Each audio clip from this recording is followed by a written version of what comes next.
Welcome back to The Boys and the Iceberg, the podcast where we rewatch Avatar: The Last Airbender. I'm Caleb Bader. And I'm Harley Davis. And this week, we watched episodes 5 and 6. The King of Omashu and Imprisoned. Yeah, why don't we get started? Harley, what did you think of these episodes? I really liked the King of Omashu because I love Boomy as a character. He's a really good character. We're going to get to Imprisoned here in a minute. But Boomy is hilarious. But what was that question? Why we talked about this earlier. Why didn't Aang stick around and learn earthbending from King Boomy? Yeah, I feel like that's a very wasted opportunity. This apparently the self-proclaimed greatest earthbender in the world. He does some pretty awesome earthbending though. Like there was one part at the end of the fight, at the end of the episode, after he challenges Aang to all these strange challenges we'll talk about here in a second. But the last challenge, he fights Aang, and then he just falls back to the earth, disappears, and then shows up again somewhere else. Yeah, I guess he was just like tunneling underground and that's manipulating awesome. Earth. With just earthbending, that's awesome. Yeah, but yeah, apparently they're friends, so they know each other pretty well. Why doesn't he just stick around and learn earthbending? But is this the first earthbending we get in the entire show? Well, I know that it's the first time all the bending is used in a single episode, besides the intro. Did we get firebending in this episode? Who firebended? Because we had Aang, obviously airbending. Katara might have done some waterbending. I don't remember that. Maybe it's the next episode. It might be the next episode. Yeah, that's probably definitely it. Yeah, that makes actual sense. Yeah, because there's firebenders in that one. There's not firebenders in this episode. There's not. There's just earthbenders and Aang. We'll get back to Imprisoned here in a minute. We keep wanting to jump ahead. Yeah, because I feel like Imprisoned, I like it better. It actually has a really low... Well, they're all above like 7.5, but this rating is actually the second lowest rating on IMDb. On the IMDb on the IMDb page, it has the second lowest rating of the entire season. And that's King of Omashu. Yeah, no, Imprisoned. Imprisoned. Okay, well, yeah, King of Omashu. Why don't we get into it? Because for me, this is one of my least favorite episodes. I know people like it, and there's some good stuff in it. Like King Boomy, he's hilarious. Yeah, I don't. Think he's like almost 112 years old. Yeah, he's probably around the exact same age as Aang is. And he makes such solid puns. Yeah, they're solid. They're not funny. They're hilarious. No, I love them. Yeah, but this episode, I just feel it's a little weak compared to some of the other ones that we've gotten. Elaborate, please. I feel like there's no real motivation for anybody to be doing what they're doing. Oh, absolutely not. It's a fluff piece. It's Aang still traveling, being a kid, just like when he wanted to go penguin sledding, but it's like a whole episode dedicated to penguin sledding. And I guess there sort of is a character development in a way when Aang realizes that for some challenges you can't just face them head on. You have to take a different angle at them, but then some challenges you do have to face head on, which is when he's fighting Boomy. The other ones were sort of set up for him to sort of think outside the box, but then the only way he could take King Boomy with the earthbending was to, well, not fight fire with fire, but do the sort of same style as King Boomy and just come at him. King Boomy is a fantastic earthbender. Like, he's in the series of just Avatar, not of the whole lore of everything, including Korra. But in just this series, he's probably the second best earthbender. Yeah, with Toph being the first. Actually, we haven't got to Toph yet. Read a piece of trivia where in the series, both Toph and Boomy proclaim they're the greatest airbenders. Or not airbenders, but earthbenders. And if they were the greatest airbenders, this I'd would be be impressed. A very different show. No, but they both say they're the greatest earthbenders. From what we saw with King Boomy, he would be a prime person to teach Aang. Which I guess later on in the series they come back. Yeah, but they just... Well, yeah, but I think he's... well, we're not going to get into that right now. Yeah, that's a little bit of a spoiler. But they just let him go. They're just like, all right, bye. He tells him, he's like, all right, now you have to learn all these... you have to learn how to earthbend, firebend, and waterbend. You have to master all these so you can challenge Fire Leader Ozai. Fire Lord Ozai, my bad. We do get another mention of Fire Lord Ozai. Mark Hamill. Yeah, can't wait to get to him. Has he talked yet in this show? No, he has not even been seen. I don't know if he's still a silhouette, isn't he? Or has he been? I don't think we've even seen him yet. I love the way they portray him. Yeah, we'll get to that.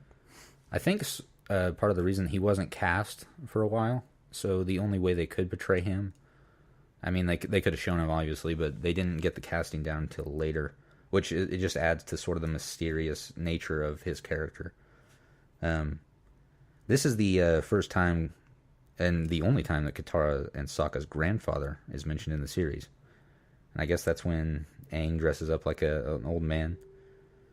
Mr. Pixatonalistus Fistinus. Yeah, we're going to go with that. That's not at all what he said. No. I don't know. Because they dress him up with Appa's fur, and they give him a huge, like a giant Hitler mustache. And they give him... I wouldn't call it a Hitler mustache. Well, it's got the shape. But it's got the general shape. The only reason Hitler mustache is a Hitler mustache That's fair. It's not as long. Yeah, it's got that little... It's just a little under your nose. That's not what we're talking about here, folks. No, he's got a huge mustache. We'll just call it a mustache. And I still don't know how they stuck that on his face. I don't know either. Probably just stuff it up his nose. But anyways, then they put a bunch of it on his head, too, and stand straight up so he could sneak into Omashu so he wasn't recognized as the Avatar, because people don't want to know he's the Avatar. But as soon as he goes in, they go sliding down these pretty much mail chutes, and it's just this rock cart, and all three of them get on there. I think that first, before we do that, we should talk about before they get into the city. They meet someone who is a very pivotal character for the series.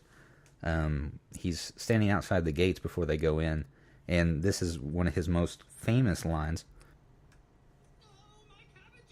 The Cabbage Guy. He is one of my favorite filler characters. He reappears and makes little cameos throughout the series. But actually, he wasn't supposed to be a reappearing character. He was a running joke. Like a running joke. But the fans liked him so much in this episode that they're like, let's keep him in there. And he shows up a few more times throughout the series, and I think it's funny. It's a funny callback. This is actually the only episode that he appears multiple times. 3 times, to be exact. The first time, we already heard. And then the second time, they run into his cabbages. Yeah, he's holding his cabbage cart like it's a small pet or something, and he's caressing it. Same line. I think is that the only line he actually has? I guess he says some other stuff. He says some other stuff. Like there's one part where he says off with their head after the third part. Yeah, I think that's way too violent for like someone like that. Yeah, it's not that violent. I think it's pretty funny. But it'd be really cool if he would stop doing that. But yeah, he says some other things. He has a lot more dialogue in there, and when they take oh gosh, because they're on the mail cart and they crash into his cabbage cart and they show up with guards, and they show up with guards, and they're in King Boomy's not chamber but throne room. That'd be weird if they were in his chamber. That'd be a strange place to be. A very personal visit. And he starts freaking out. Head for every cabbage head is what he says, I'm pretty sure. Yeah, which, I mean, there's more cabbage heads than there are people. So they're going to have to find more people to behead. But, let's get away from the cabbage guy for a little bit. I can't. He's hilarious. And we're going to move on. There's 3 trials that Aang goes through in this episode. 3 deadly challenges. Is the first one the one where for the lunchbox key? Yes. Yes, it's hanging in a waterfall, and there's a room full of stalactites, which stick tight to the ceiling, and stalagmites, which might reach the ceiling. And that's how I remembered it anyways. But there's a room full of those. It's like a huge cave, and they're on this little balcony watching him try to get this key out of there. And he tries it like 3 times. Yeah, and this is sort of the problem I have with this episode is I don't feel like there's any motivation for King Boomy to be doing what he's doing. Secondly, I feel like it would be a lot easier to get that key than what Aang was letting on. I think he's just pestering Aang. Also, Aang is just a child. He just has a childlike mind. You got to remember that. He's That's not. True, he may be 100 years old. He's already a master waterbender or airbender. That'd be cool if he was both of those. But I think because Boomy knows that it was Aang, obviously, because and I get that he's messing with him. But I think he's just messing with him. I think he doesn't need a motive to do this. But then when Aang can't actually do the challenges, like he obviously ends up doing them, and I know that they have to build tension, but I feel like it would be very much easy for him to grab that key. The second challenge I kind of get, just because it's a little bit of a misdirect. It's pretty funny. What's his name? Flopsy? Flopsy, yeah. Boomy sends Aang into this sort of arena I don't know why they have the arena like that, with a pedestal in the middle, tells him to go get his pet Flopsy back for him. And there's sort of a rabbit with really long ears sitting out there. So Aang runs up, yells Flopsy, goes to grab him. The rabbit runs off, and while he's chasing it, he keeps saying, Flopsy, come here. Flopsy, come here. Well, then this giant, I don't even know, what would you call that creature? It was like a rabbit, polar bear thing. It was like, yeah, but it had horns. It was like a rabbit, goat, bear. It was very big. Rabbit, goat, bear. Yeah, it's almost like Naga from Korra. Yeah, it had a sort of a similar style to You know, that. if you watched Korra before you watched Avatar. Which, for some weird reason. That's originally what Momo looked like in the first drafts of the art. It's supposed to look more like this creature. But so yeah, he's running after this rabbit, and this thing is just chasing him. And I would be scared if I were running away from that. It's a huge creature running after you. That's like if Sasquatch turned out to be real, I'd probably poop my pants. Just in something like a scenario, in comparison. Yeah, and then a rabbit runs into a mouse hole. Sort of looks like, not really a rabbit hole. Something like from Tom and Jerry. But then the creature has almost eaten our hero, and Aang realizes in that moment. And he turns around and says, Flopsy. And it's just it's a teddy bear of an animal. Yeah, he sits there and he wags his tail like a little dog wanting a treat. And then he jumps up there and sees King Boomy, and King Boomy starts rubbing his belly. It's very funny. It's adorable as well, even though that thing probably could have ripped Aang's face off. I wish it would have. But the third challenge is a duel. We hear that from King Boomy. And Aang gets to pick who he's going to fight. This skinny guy with a whole bunch of knives and like scars on his face. He looks pretty intimidating. Or this monster of a man who stands next to King Boomy on the other side that has a giant battle axe and like this armor. He looks like a gladiator. And we hear that Aang has to pick his opponent by pointing at him. And this is sort of dragged on for a little bit because they want you to really get that point. And then he points at King Boomy. And that was a big mistake, ladies and gentlemen. He's ripped. I'm sorry. The only thing I heard when you said duel was Yu-Gi-Oh's duel. Anyways, but he rips off he straightens up his back. He puts out his stance a little bit, and he rips off his coat, and he's ripped. This old guy, 112-year-old man, is ripped like young Arnold Schwarzenegger, and but animated. Actually, according to the DVD extras that they released with Avatar, he was supposed to be a frail old man with a frail old man's body. But the writers thought it would be cooler if he had abs, so they threw that in there. Right. There's too much ab talk on this podcast. This is the second time in a row. Is it how we did it? We talked about Commander Zhao's abs. Yep. Maybe they just shouldn't put so many good abs. So many good abs in this series. That everyone's just absolutely cut. Starting to question myself here. Am I into animated men? Not sure. Find out next time. Yeah, tune in next week and we'll find out if Harley is into animated men. If they keep showing abs, then maybe. But yeah, King Boomy, with his ripped body, jumps into the arena and proceeds to just sort of knock Aang around with his earthbending prowess that he has been cultivating for 112 years. Yeah, he's more or less just playing with him. Kind of like when, when Count Dooku just kind of fought Anakin on Attack of the Clones. I'm sorry if you guys aren't prequel fans. But he was more or less just playing with him. And he wasn't really... But he obviously wasn't going to cut off his arm, like that scenario. But it was pretty cool. Also, there's a scene where he hurls a giant boulder from behind at Aang. And I was asking Caleb, I said, what happened if that boulder were to actually crush Aang? Yeah. Like, what would a friend do that? I'm not sure. I'm confused. He knows it's Aang. He knows it's the Avatar. Well, I feel like at that point he could have stopped it if he needed to.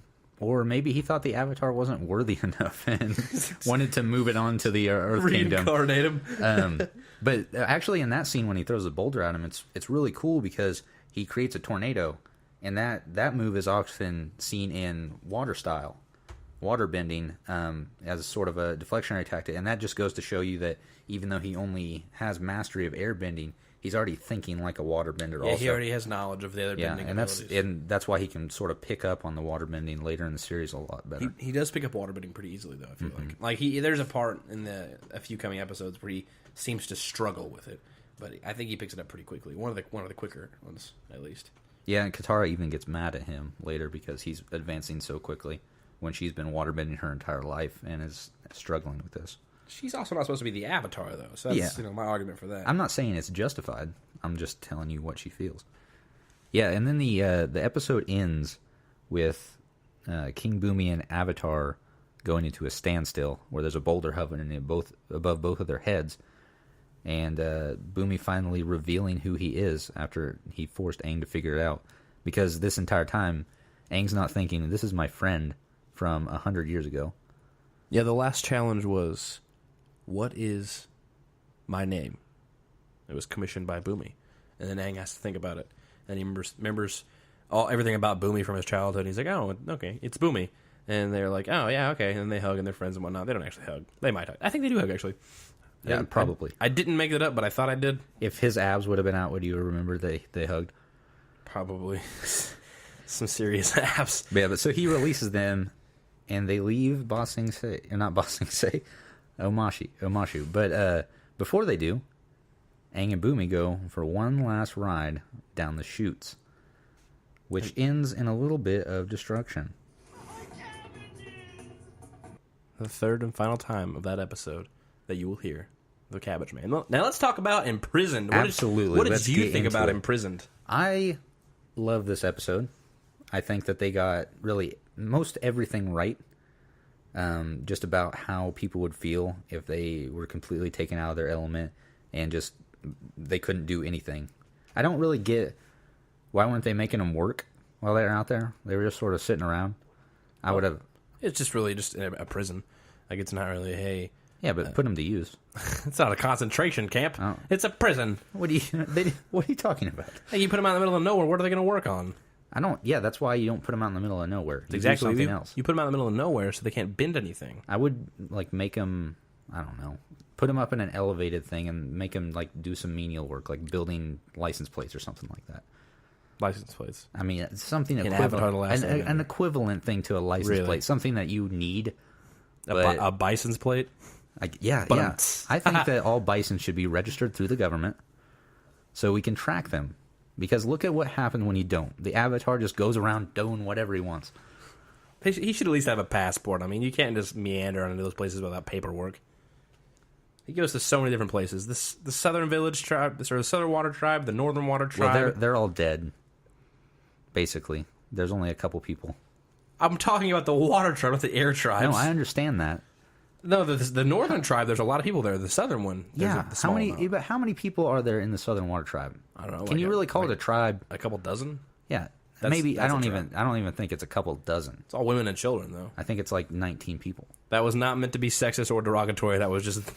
I don't know why I threw the though on there. I cannot believe that you would make such a sexist remark. Let's bring in the hate comments, guys. Yeah, all the people listening to this show, comment, please. Please don't. On that. Comment on anything else but that. Yeah. Let's stop talking about this. Go back to imprisoned or incarcerated. It was imprisoned, not incarcerated. I don't know what you're looking at. But it starts out with them going into the Earth Kingdom, out into the land. They've left the city of Omashu, and now they're just traveling around to different villages. I don't really know what they're doing. Oh, they're in the middle of the woods. They're just kind of camping right now. They're trying to get something to eat. Sokka comes back with pebbles as supposedly fruit, but it's not. So they hear a noise. They go investigate the noise. And this is when we meet our first Earthbender, Haru.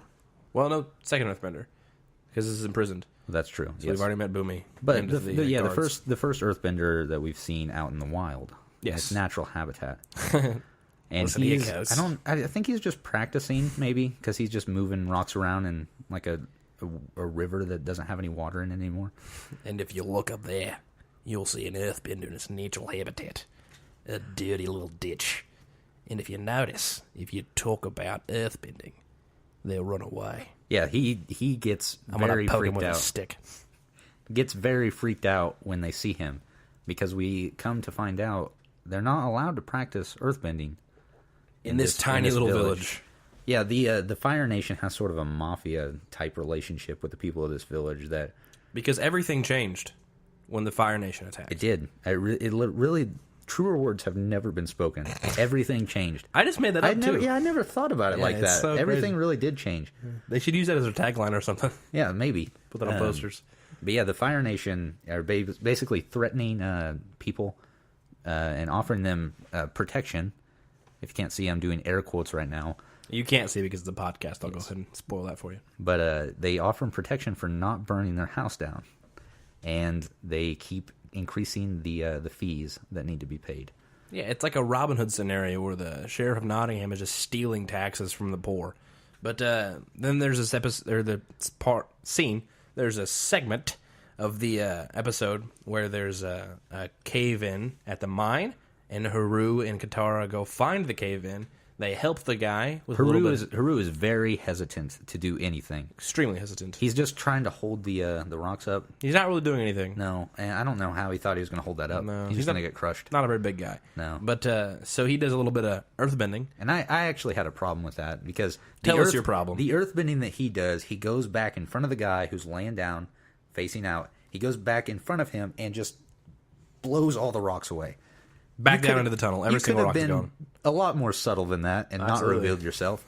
But he thought, okay, well, this is an earthbender, or like a Earth nation person. An Earth native. Earth Kingdom native. Earth so native. he's gonna... he's going to not tell on him.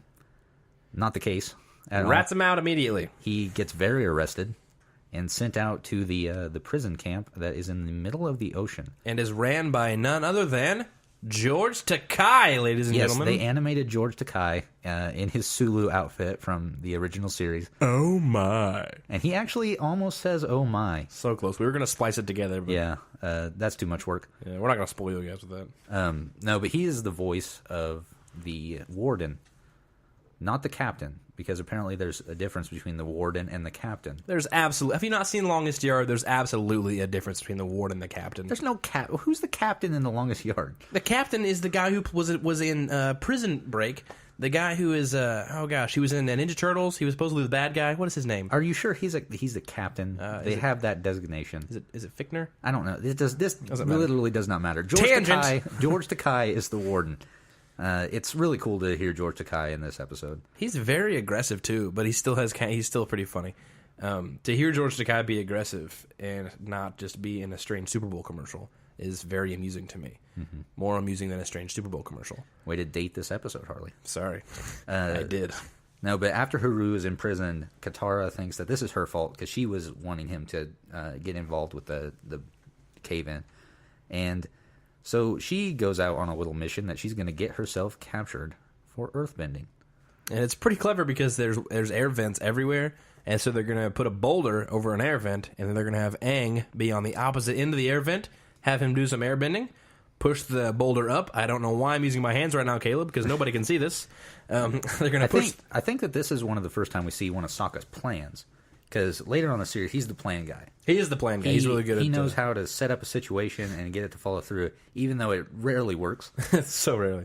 But, so they set this giant boulder above. Aang does some airbending, and the rock glows up. And it's so funny, the little confrontation between Sokka and Katara, because he calls her a pipsqueak, or she calls him a pipsqueak, I can't remember.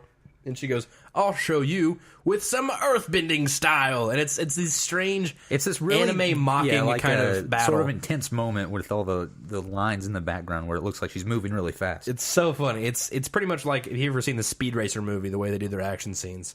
God bless that movie, even though it's very underrated. Anyways, but so they get that little scuffle, and then they say their lines, and Aang uses the boulder, moves the boulder, and the boulder flies up in the air, and the guards are behind him, and then Momo is behind the boulder, and the guard goes, oh man, that lemur is earthbending! And Katara, she's not going for this, and rightly puts him into his place and gets herself arrested. Yeah, and then they head off to the prison. Sokka actually says, no, you idiots, it's the girl! You just called out an officer, like, in public. And yeah, that was a little... I don't know why he wasn't arrested. But they don't arrest Sokka! No. Anyways. And then Aang and Sokka are flying on Appa, and they follow the ship out there. Couldn't they have just taken Katara to the prison if they wanted to? They could have. I don't know why they didn't. I don't know either. But it was pretty cool. I like this scene where he's talking about what they're going to do, about how they're going to use the coal to bust everybody out. and that camera follows down the pipes and stuff like that. It's like, and it goes around the furnace. It's set up like a heist film, like how it goes down into like the bank vault really and does like the 360 and shows what and it shows Aang jumping into a bunch of hot coals into a furnace, smoke inhalation. Into a furnace. Yes, he's dead. You can't survive that. No, he used air. There was like an inch of air around him. I don't want any BS on that. No. Yeah, he's very dead. He's very dead. Although it is believed that in cold conditions, airbenders use their breath to keep themselves warm. So I guess that would make sense. Which is why he doesn't wear like a parka out in the snow. I don't know why he would wear a parka, but yeah. So Katara has this momentous speech where she tries to rally all the imprisoned Earthbenders because they basically just said, "Okay, we're stuck here. There's nothing we can do. There's no Earth around for us to bend. We're just gonna wait this out." And she's not gonna go for that at all. She gets very angry at them and tries to rally them up. Gives us this big Independence Day speech. Yeah, it's basically on par with the speech in Independence Day by President Bill Pullman. President Bill Pullman, 2016. Let's reverse the time. And then crickets. Nothing. No response at all. But I think this is what I had a beef with.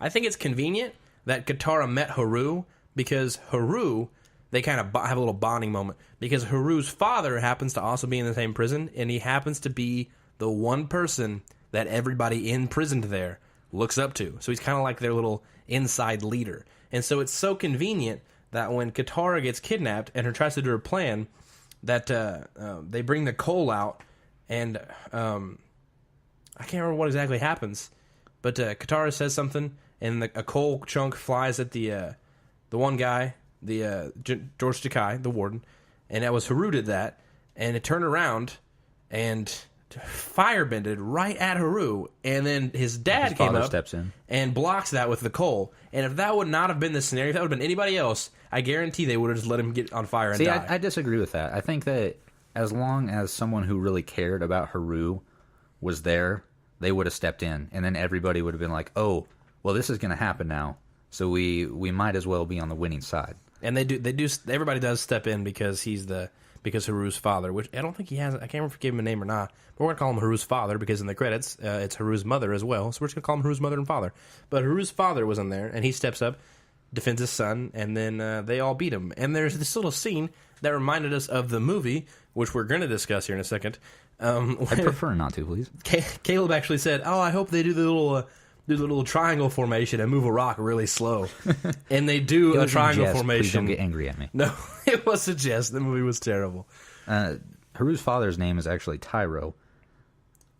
They did not bother giving his mom a name. It's just Haru's mom. So they gave us a name in the episode? That episode? Yes. Or was it a later on episode? No, it's this episode. Okay, because I know there's a huge episode I don't think they don't dwell on it. But this is probably just a little bitty. This is my father, Tyro, or something like that.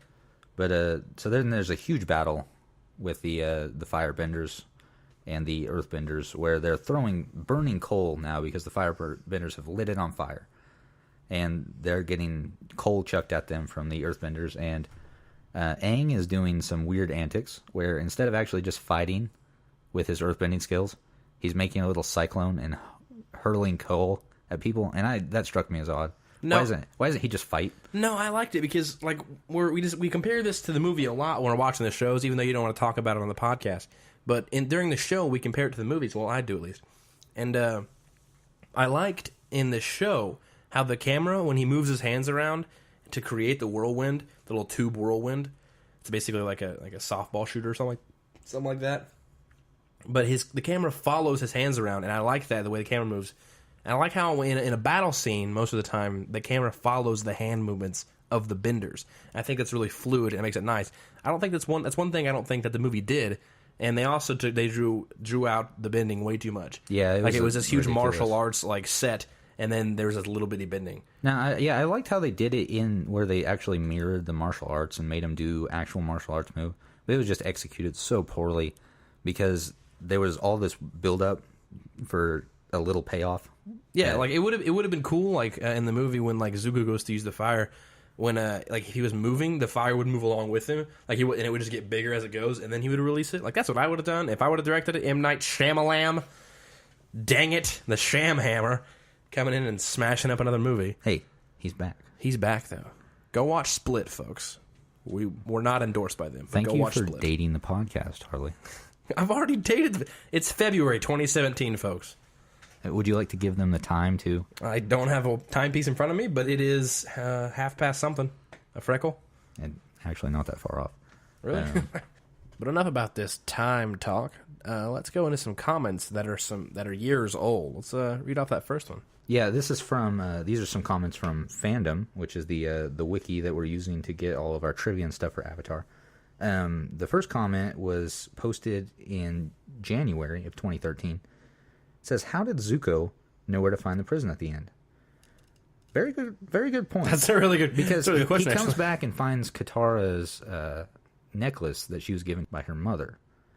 Yes, because at the end, Katara says, "Hey, I lost my necklace," and then it pans into Zuko at the prison picking up the necklace, and it's just this cool, angsty, brooding, ominous kind of moment where Zuko doesn't talk at all, and he just stands there and looks off into the sunset. Yeah, that's sort of makes me feel bad for Dante Basco because he didn't get paid for this episode. Well, he doesn't get credited for the episode because he didn't say anything in the episode. Exactly. Just give him some lines. What is he gonna say? Bangarang? Or for my honor. For my honor. You could just say that. Bangarang for my honor. Exactly. That's exactly what I would say. Cue Robin Williams. But yeah, Rest in he peace. did find that. How did he know the Avatar was there unless somebody reported back to him I think that there he was put earthbending? I think he put a tracker on the Avatar. I think he went into the future. He got his tracking device and put it on the Avatar's bison. Oh, and came back in time. Sorry, and put it on the Avatar's bison. I don't think he did that. There's witchcraft back then, right? That you can do that. Maybe There's a spirit world they walk into in Korra. You're going to tell me time travel's not a thing? They go into the spirit world in this series also. They also go into the spirit world in this series too. Let's forget about Korra for a second, Harley. Come on. Okay, stop talking about time travel. Let's read another comment. I really like Doctor Who, guys. This second comment, it's a pretty good comment. It was actually posted on the same day. Does it say who posted it? It does not. It's just another random user. Hopefully, it's the same guy. It says, I hope the old man that tattles on Haru goes to heal when he dies. Haru saves his life and repays by giving him off to the Fire Nation conquerors that would have killed him. Mainly? Hold on. That's not all. There was a reply to this response by another random fandom user. I meant hell. All right. Don't interrupt me ever again. First of all, I'll interrupt you. That's about it. I will mute you if I have to. Please don't. I have control of the sound. You do. All right. But anyways, this is why we mainly love this segment, is because we love the segment a lot too, because they're years old. People just have forgotten about them, and there's a lot of misspellings. Yeah, people typos. often don't censor themselves or go back and read what they've written before they post it. Ever. Like, who's actually reading this stuff, like, at that moment? Like, who are they having conversations on there, or is it just, what is it? Do you meet up and meet local Avatar singles? What's going on this this thread? Nothing but not really. nonsense commentary. Okay, let's get one more quote in here. This one was actually from October the 8th, 2012. Oktoberfest? No, Don't watch that movie. It wasn't good. I've never seen it. You're not missing anything. Continue, Okay. please. It says it's just another random user. A lot of these people don't want you to know who they are. Because they're the worst. So it Just says, kidding. You guys are awesome. Is it worth mentioning that during their fake fight, Katara describes Sokka's ears worthy of being ridiculed by elephants? Just elephants. Somehow they're all confused that the king had a simple bear. Now that you say that out loud, I think about that. It's true. Because And I've been thinking about this for the entire series. most of the animals are all hybrid animals. Yeah, they are, but a lot of them we've seen so far, like Momo is just called a lemur. They don't actually put a distinction on it, I don't think, until later in the series. Yeah, Because like- they call like them penguins. penguins, even though they are a different type. Yeah, they're not actual penguins. Like, there's the weird... I don't think that's a meme until later. Yeah, you're right. But yeah, the King of Bossing Say does have just a bear. Yeah, just a regular bear. And they're all just taken aback by that. But in Korra, there's this part that they say that the queen of the Earth Kingdom eats her father's bear. Which is the bear. Yeah, that's a major spoiler that Yeah. we should probably cut out of the podcast. No, don't do that. That's too much work. No, good. you lazy. You lazy is what, yeah. Okay, so that about wraps it up for this episode. Really, two good episodes. Another thing, I don't know if there's a bad episode of Avatar. I mean, there's some filler episodes. Like I said, I think that this episode had the second lowest. Like, there was a couple others with the same rating on IMDb. That's saying something if this is the lowest rated episode. This is either the lowest or the second lowest rated episode on this season Okay. 1. So I don't think it's all together. But yeah, it's saying something if they all got like 8 point something or other. But it's a good episode by any means. It's not like absolutely. it got rated 0.2. It got an 8.2. I saw a lot of people were saying that 8.1. it was mainly filler, that it didn't really advance the story. Oh, But it's just context for like exactly how bad the Fire Nation is. Like, if the genocide of the air nomads weren't enough, this just shows you just how bad the Fire Nation is. That's fair. And if I remember right, there's this episode where they all come together, like all their friends from the past episodes come together. And I think Haru and his father come together and help them out in an episode to fight the Fire Nation. Yeah. But we'll get to that later. That's like 2 seasons away. It's kind of another major spoiler. You need to cool it on those. I do need to cool it on the spoilers. We're just going to put a spoiler warning at the beginning of this podcast. We're not today, but maybe tomorrow. If you have not seen Avatar by this point, I don't know why you're listening to this, because you don't know who we are. It's been out for 12 years, people. Lock it up. Yeah, we're doing this podcast about it, but go watch it. It's really good. Like, legitimately, yeah. So, yeah, that's going to do it for us. Guys, thank you so much for listening. As always, I've been Caleb Bader. And I'm Harley Davis. We actually have a sponsor spot that we need to read this week. Harley, would you take that away? This episode brought to you in part by Earth Kingdom Cabbages. Thank you for that one. All right. Yeah, guys, thank you very much. We'll see you here next week.